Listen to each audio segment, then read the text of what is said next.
Olá, pessoal! Eu tenho uma boa notícia. Essa vai ser a nossa última videoaula, né? Boa notícia para vocês. Eu vou sentir saudade.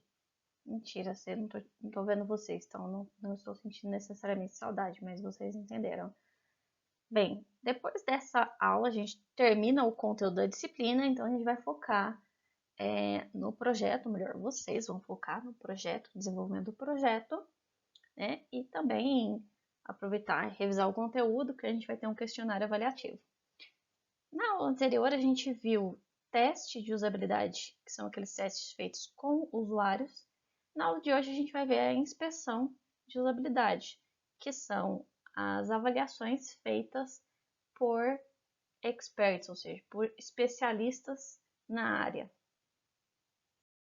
Esse slide eu já tinha deixado de spoiler na aula anterior, mas é basicamente explicando que inspeções de usabilidade são quando avaliadores, que podem ser especialistas em usabilidade, especialistas no domínio da aplicação, ou usuários com bastante expertise no uso de ferramentas.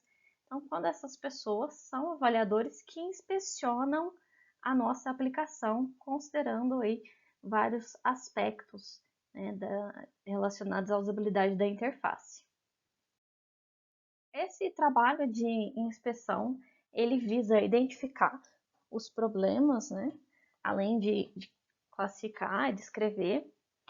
E quando eu falo em problemas, eu quero dizer qualquer aspecto do design que eu sinto que pode afetar a interação do usuário, ou seja, pode afetar a experiência final dele, seja porque deixou a experiência mais cansativa, ou ficou chata, ou até mesmo que é um erro, e aquilo vai afetar, obviamente, né, o resultado em relação à satisfação do usuário.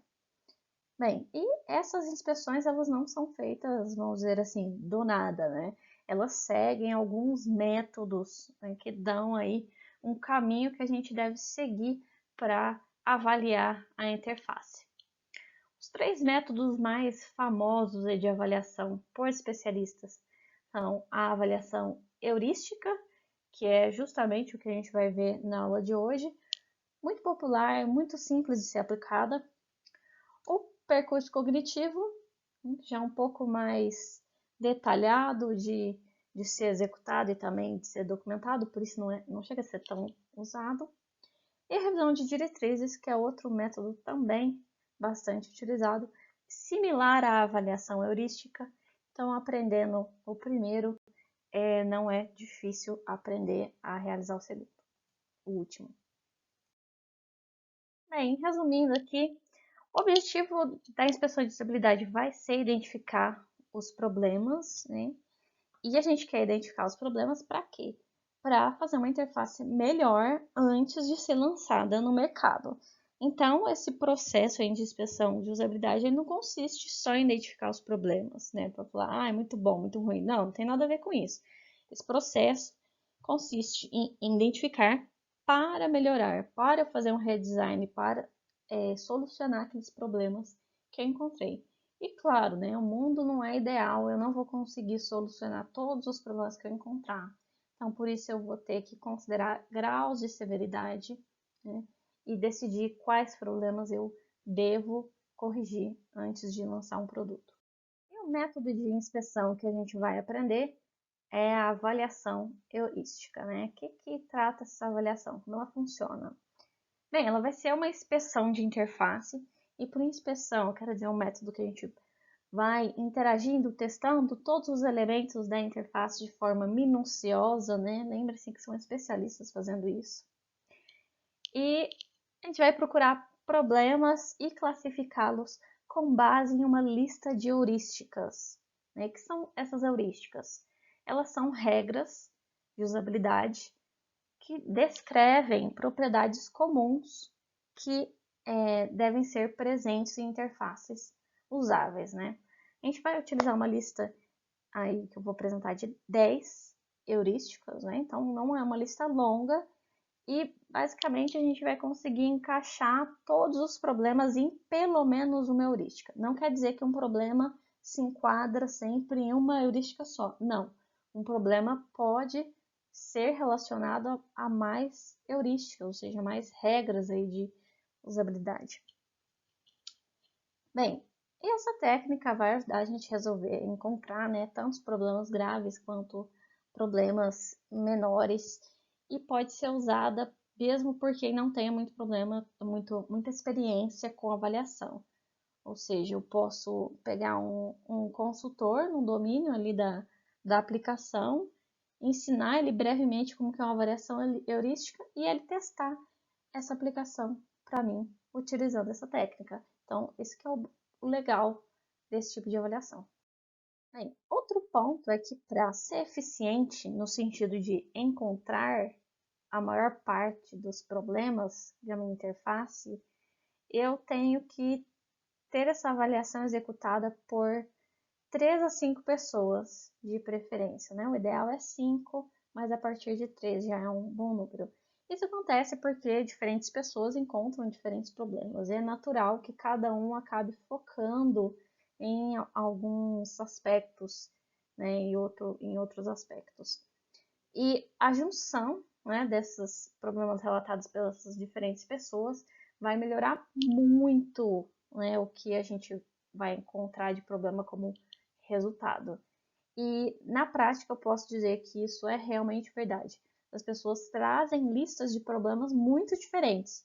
É claro que aqueles erros mais graves, mais visíveis, vão ser identificados por todos, mas tem alguns erros que às vezes só uma pessoa do grupo percebeu, e isso é bastante comum. Então, por isso que esse número é indicado. E, por fim, né, nesse processo de identificação de problema, a gente associa esses problemas, ou seja, classifica eles a uma ou mais heurísticas, né? Quais heurísticas foram violadas por aquele problema?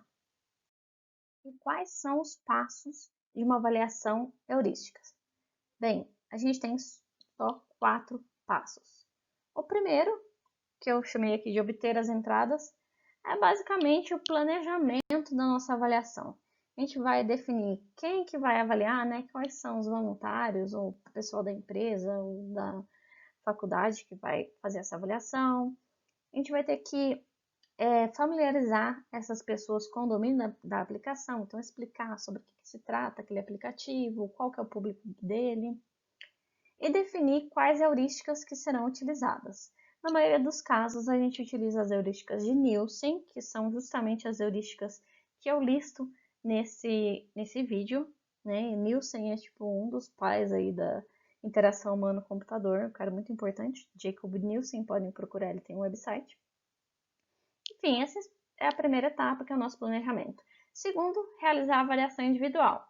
Cada um dos membros da equipe, então João, Maria e Beltrano, vão sentar sozinhos e vão inspecionar o aplicativo procurando por problemas. Esse vai ser o foco deles, encontrar problemas, para que, né, a gente possa resolver depois, claro. Então eles vão julgar o protótipo. Encontrou um problema, tenta encaixar numa heurística, né? Por fim, depois que cada um fez sua lista de problemas, eles vão ter uma etapa de discussão e coleta, né, em que eles vão juntos criar uma lista que unifica todos os problemas encontrados, né?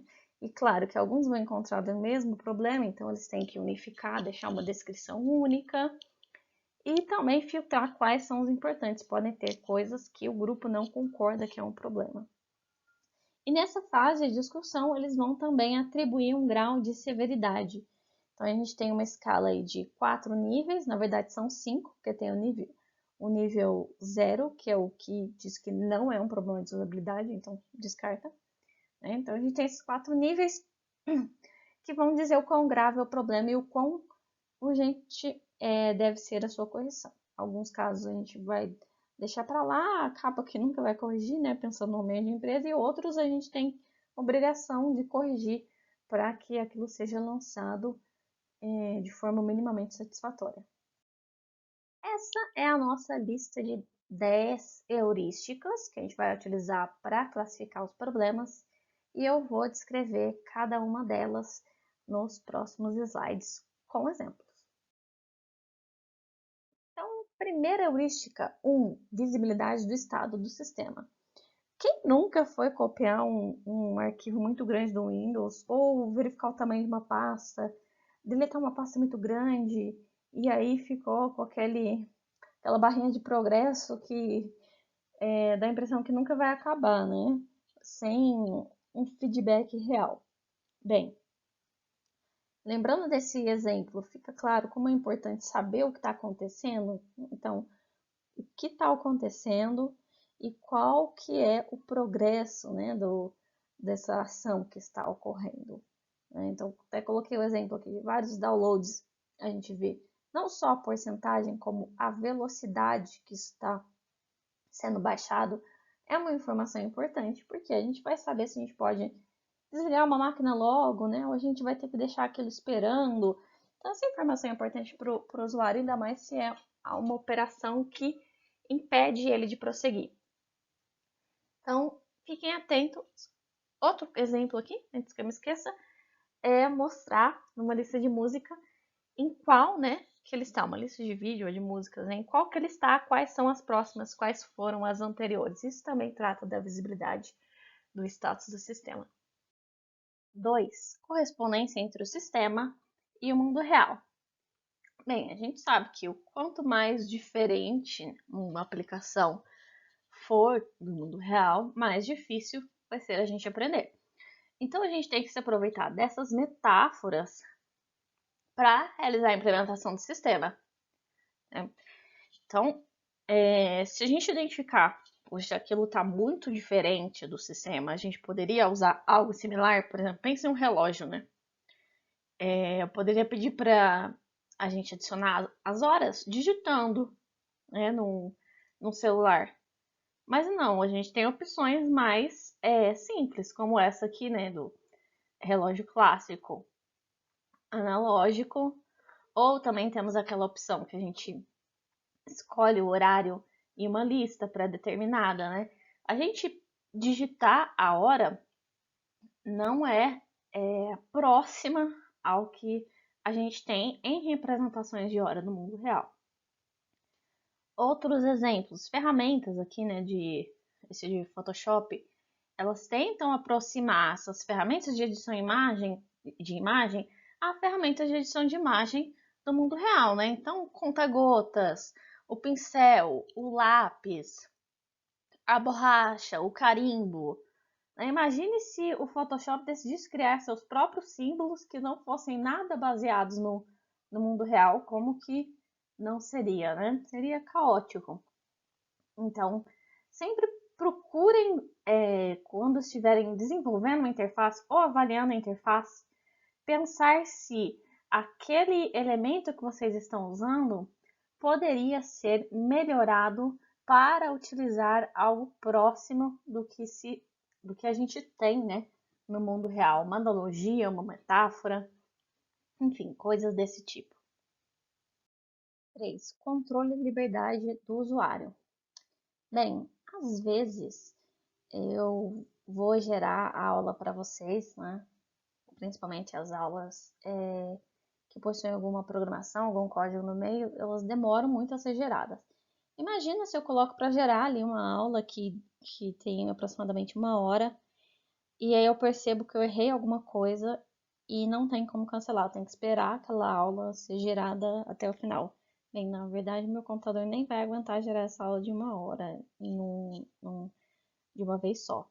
Mas, enfim, o que eu quero dizer é que a gente tem que permitir que os usuários possam, né, sair de determinadas ações ou possam desfazer e refazer as coisas caso eles tenham cometido um erro, caso tenham arrependido, enfim. Essa heurística trata justamente disso. Então, a gente sabe aqui que em ferramentas do Word a gente tem o Ctrl Z para desfazer, o Ctrl Y para refazer. Né? A gente pode desfazer e refazer as ações. Isso dá um controle muito grande pro usuário. Outro exemplo, ainda falando dos vídeos, tem a ferramenta do Windows Movie Maker Pro, que caso você apague algum trecho do vídeo, por exemplo, você recortou e apagou algum trecho, não tem como recuperar, simplesmente não tem um Ctrl Z. Então você errou, já era, não tem como eu desfazer. Eu também não consigo gravar o áudio em pedaços nessa ferramenta. Então é extremamente controlado ali, vamos dizer assim, estático, né? Se eu consigo gravar consecutivo. Então a gente tem que pensar nessas alternativas. No entanto, né, eu coloquei aqui um exemplo de quando a gente não quer dar total liberdade ao usuário, quando a gente não quer desfazer, que é o caso do Twitter. No Twitter, quando a gente cria um tweet, a gente não consegue editar. Isso é muito importante. Por quê? Imagina se eu toda feliz aqui retuito, né, esse tweet aqui da Molena. Não faço amizade com jovens, faço amizades com idosos, porque eles te dão conselho e mandam comida para você dentro de um pote. É verdade, os idosos, principalmente alunos, mandam bastante comida pra gente. Vocês poderiam adotar esse comportamento. Mas enfim, imagina que eu retuitei isso. Aí vai lá, a menina aí edita esse tweet e coloca alguma coisa nada a ver, tipo, eu gosto muito de tomate. Porque eu não posso falar coisa ofensiva aqui. Mas aí eu começo a ganhar tomate de presente e eu odeio tomate. Não entende a consequência disso? Eu não teria controle a partir do momento que eu retuitei, porque eu faço retweet da referência, né, do post original. E por isso eu não posso editar. Então, eu limito a liberdade do usuário, não deixo o usuário editar, mas tem um motivo por conta disso. 4. Consistência e padronização. Bem, o motivo não é só beleza, né, gente? Que claramente dá pra ver que quando a gente deixa o design sem o padrão, fica bastante feio, ruim aos olhos, né? Vejam como com o padrão fica bem melhor. Além disso, né, além da questão de beleza da interface, estética da interface, pode ficar mais complexo para o usuário, né? Porque se a gente não utiliza um padrão para os botões, como que ele vai identificar que aquele é um botão, né? Começa a utilizar de uma forma, por exemplo, esse arredondado, e de repente, do nada, eu utilizo um botão assim. Aí o usuário vai olhar e vai pensar, será que isso é um botão? Né? Vai deixar ele confuso. Então, essa padronização ajuda a ele perceber que aqueles tipos de elementos, aquelas situações, significam a mesma coisa, né? Elas não mudam o significado porque elas têm o mesmo padrão. Bem, melhor do que ajudar um usuário a se recuperar de erro é o 5, prevenção de erro. Então, não deixar a pessoa errar, tornar extremamente difícil. Aí, como que a gente faz isso ser difícil? Então, a gente pode deixar a interação mais clara ou até mesmo limitar essa interação. Então, um exemplo aqui de selecionar data de partida e data de volta de um voo, né, ou de um hotel. Essa seria uma forma inteligente, né? Eu destaco o início e o fim e coloco de uma outra cor aqui o caminho e a pessoa, basicamente, ela só pode selecionar datas de um calendário, não tem como ele ficar inserindo valores aleatórios, né? Ou até mesmo vir aqui e digitar um texto onde a gente deveria ter uma data, ou digitar um texto onde a gente deveria ter um número, né? A gente consegue limitar os campos para que esse tipo de erro bobo não aconteça. E máscaras, né? As máscaras de campos ajudam bastante também. Então, por exemplo, para a data, a pessoa começa a digitar, a gente já completa automaticamente colocando as barras.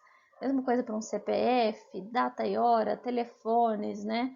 Esse tipo de máscara para campos de entrada é extremamente comum, a gente consegue encontrar eles prontos, inclusive, e facilitam a interação, previnem erros do nosso usuário.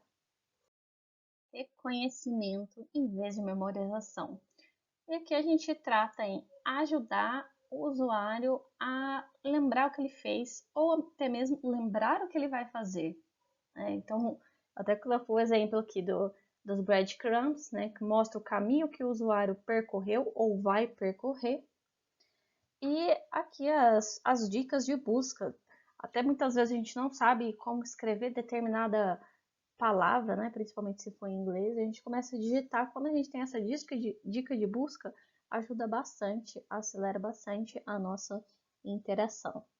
Então, toda vez que a gente puder deixar informações visíveis ou prever o que o usuário vai fazer e dar uma dica, ou mostrar o que ele já fez, né? Não obrigar ele a ficar lembrando informações, toda vez que a gente puder fazer isso, melhor, né, para nossa aplicação. 7. Flexibilidade e eficiência de uso. Não tem como falar dessa heurística sem falar de atalhos de teclado, né? É claro que usuários gerais, novatos, né, e não sempre novatos, né, porque muitas vezes pode ser que nossa mãe esteja utilizando o computador há muito tempo, mas ela nunca vai ser uma usuária super experiente que utiliza vários atalhos de teclado, né, porque ela não é, simplesmente ela não é esse tipo de usuário, ela não precisa de todo esse tipo de aceleração. Agora, a gente, como desenvolvedores, né, ou outras pessoas que trabalham em escritório e precisam ter uma produção alta, né, que repetem várias vezes, né, a mesma ação. Então, pensando na gente, estou programando, eu tenho que salvar o arquivo várias vezes, eu tenho que formatar ele várias vezes, eu tenho que executar o meu código várias vezes para testar. Então, eu não quero ter que ficar toda vez andando, clicando com o mouse para realizar essa ação. O que eu posso fazer é utilizar atalhos de teclado, né? Ou então eu posso configurar atalhos, né? Estou pensando em aplicativos muito utilizados. Posso deixar um atalho na área de trabalho ou posso acessar ele clicando no menu iniciar e digitando, né, o nome daquele aplicativo para acessá-lo mais rapidamente. Enfim, existem múltiplas formas de eu agilizar, de eu acelerar, né, essa utilização. E essa flexibilidade, essa eficiência é muito importante para o usuário avançado, para que ele consiga ter maior produtividade e também para que ele não fique não só entediado, né, mas não prejudique a questão da movimentação. Pensando em utilização do mouse, que eu tenho que levar o mouse de uma ponta a outras várias vezes. Enfim, fica a dica. 8. Estética e design minimalista. Gente, perguntando para vocês aí, opinião sincera, o que é mais bonito? Isso aqui ou da direita, né? O que agrada mais aos olhos? Bem, pelo menos na minha opinião, ou da esquerda, né? Muito mais clean, tem o que eu preciso, que é justamente a busca aqui. Né? Se eu quiser uma busca mais complexa, depois, né? Caso eu não tenha conseguido o meu resultado, aí sim eu parto para uma busca mais avançada. Não, isso aqui, né? Que tem várias opções que eu nunca vou usar. Não sei se vocês lembram, mas essa versão antiga do Google tinha esse I'm Feeling Lucky, que entrava diretamente no primeiro resultado da busca. Desnecessário, né, gente? Restringia o tamanho da busca, 10 resultados.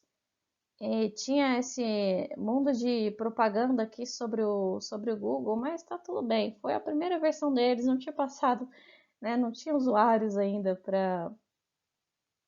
para testar isso. E essa página de busca foi feita por pessoal aí mais especializado em algoritmos e não especializado em interface para o usuário. Então, teve um grande caminho até chegar nessa interface que a gente conhece, que é muito eficiente. Então, toda vez que vocês forem pensar no desenvolvimento de uma interface e forem colocar algum elemento ali na tela, pensem, esse elemento é realmente necessário? Eu não posso esconder ele em um menu, em algum outro local, que pode ser facilmente acessado? É uma função que o usuário comum vai utilizar ou é só um usuário avançado? Porque opções para usuários avançados a gente pode deixar ali suprimido em algum menu, né? Então, sempre pensem em deixar o design limpo, minimalista. 9. Ajude os usuários a reconhecerem, diagnosticarem e recuperarem-se de seus erros, né? Então, gente, pior coisa que tem é aquela mensagem: um erro ocorreu. E aí o usuário fica perdido, não sabe o que aconteceu. Ou então, aquela mensagem que você termina de completar um formulário, coloque em enviar, aí você viu que o formulário não foi enviado, não aconteceu nada, né? Aí você fica um tempão tentando entender o que aconteceu, vai ver uma mensagem de erro apareceu lá em cima, super mal posicionada, né? A tela nem subiu para acompanhar a mensagem de erro, né? Então é importante que a mensagem de erro seja clara e também seja bem posicionada, né? Coloquei aqui o exemplo de cadastro do Spotify, porque a mensagem... outro ponto importante, também não é para pôr um pop-up na cara do usuário, né? Não é para irritar ele, colocar um X gigante, né? Aqui a mensagem, ao mesmo tempo que ela não está invasiva, ela está bem óbvia, porque a caixinha aqui do input ela foi destacada em vermelho. A gente tem uma mensagem aqui embaixo também em vermelho. E as mensagens de erro, elas são próximas ao objeto de erro, né? Então, por favor, escolha o nome do usuário, por favor, escolha uma senha, né? Elas são simples e próximas, né, ao objeto de erro. Outro erro muito chato, que eu falei que é aquele erro preguiçoso, é seu usuário ou sua senha estão incorretos. Aí você já não lembra mais se seu usuário é seu e-mail, era seu CPF, ou era seu nick, e fica naquele loop para tentar descobrir que se era o usuário que você colocou errado, ou a senha, ou os dois, enfim. Então, atentem-se a isso. E por fim, 10, ajuda e documentação. Lembrando, né, que é muito raro uma pessoa pegar e ler um manual de instrução de como utilizar um aplicativo. Ninguém quer fazer isso. Hoje em dia, com tanta informação na rede, menos ainda. Então, quando a gente fala em ajuda e documentação, né, é aquele passo a passo, é ter a informação necessária nos campos para que o usuário consiga preencher aquilo sem ficar perdido, né? Então, eu coloquei aqui no exemplo de um aplicativo, ele mostrando passo a passo como que, né, eu faço certa ação, né? Então, aqui, como que eu movo um aplicativo para home screen, né, para a tela do home. Eu seguro aqui e carrego o ícone, né? Então, tá mostrando a ação ilustrada. Eu posso fazer isso aqui interativo, ou eu posso ir liberando as ações aos poucos, né? Pensem em jogos, principalmente os jogos para dispositivos móveis que são voltados para um público mais geral, né? Não é um público gamer. Os jogos eles vão abrindo as funções aos poucos, né? Introduzindo aquelas funcionalidades e explicando aos poucos, porque eu também se eu explicar tudo de uma vez, né? O usuário não vai absorver. Outra aqui, ó, a tela de preencher um cartão. Não é uma tela bonitinha? A pessoa olha, ela vai entender aqui o que é. Hoje em dia a gente nem seleciona mais o tipo de cartão. Ao colocar o número do cartão, já é identificado o cartão aqui do lado. Mês e data de validade, né? Tá indicando aqui mês e ano. Eu consigo ver as flechinhas para cima e para baixo. Né? Isso auxilia o usuário. Código de segurança. Tem um desenho do cartão. E tem uma marcação aqui de onde que fica o código de segurança. Enfim, ajuda e documentação não necessariamente é fazer um manual gigantesco para o usuário utilizar, mas sim prover formas de ensinar ele a utilizar aquela interface. E eu deixei aqui 2 sites com vários exemplos de erros que poderiam ser evitados seguindo essas heurísticas e também que poderiam ser identificados se fosse feita uma avaliação heurística. Então é interessante acessar, então, ainda mais que são exemplos mais práticos, né, empresariais. Bem, e por fim, né, lembrando os passos da avaliação heurística, o que acontece? A gente avalia individualmente, né, o grupo de pessoas avalia individualmente a interface, identifica os erros, correlaciona os erros com as heurísticas. Então, ok, eu tenho uma lista de erro heurística. Próximo passo é a discussão em grupo, né, para criar uma lista unificada de erros. Então, Beltrano identificou tais erros, Ciclano identificou outros. Vamos criar uma lista unificada. Às vezes, o mesmo erro foi identificado, mas está com a descrição diferente. Então, vamos unificar essa descrição, né? Colocar uma única, né? E por fim, o grupo vai discutir para colocar graus de severidade para cada um dos problemas. Esse grau de severidade vai ser baseado na frequência de ocorrência do erro. Então, é um erro comum, acontece muito, vai irritar o usuário. Meu Deus, esse carro. Não, é um erro raro, então não vai ser tão perturbador. Impacto do problema, um problema fácil ou difícil, né? Como ele vai impactar no sistema. Persistência do problema e impacto do problema no mercado. Se for um problema que não tem impacto, será que a gente compensa a gente corrigir isso?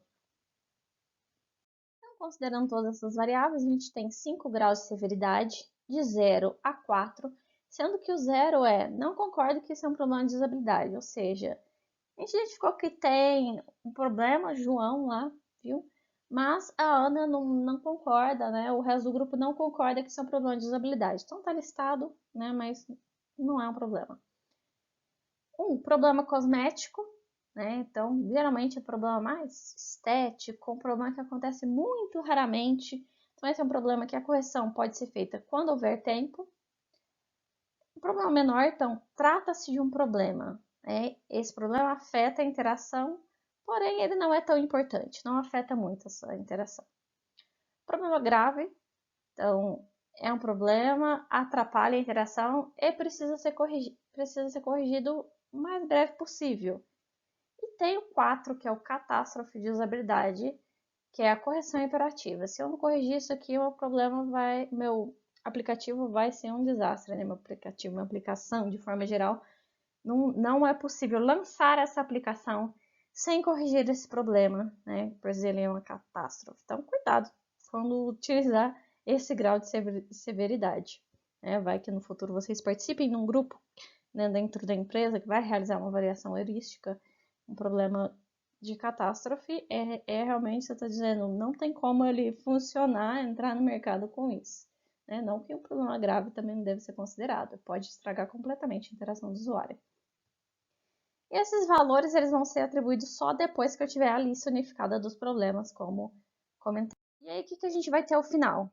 Um documento que vai ter todos os problemas, né? Com a descrição do problema, qual heurística ele viola, então tem que relacionar isso, e o grau de severidade que foi atribuído pela equipe. Então, a gente tem várias listas, no final a gente vai listar uma só e atribuir esses graus de severidade, né?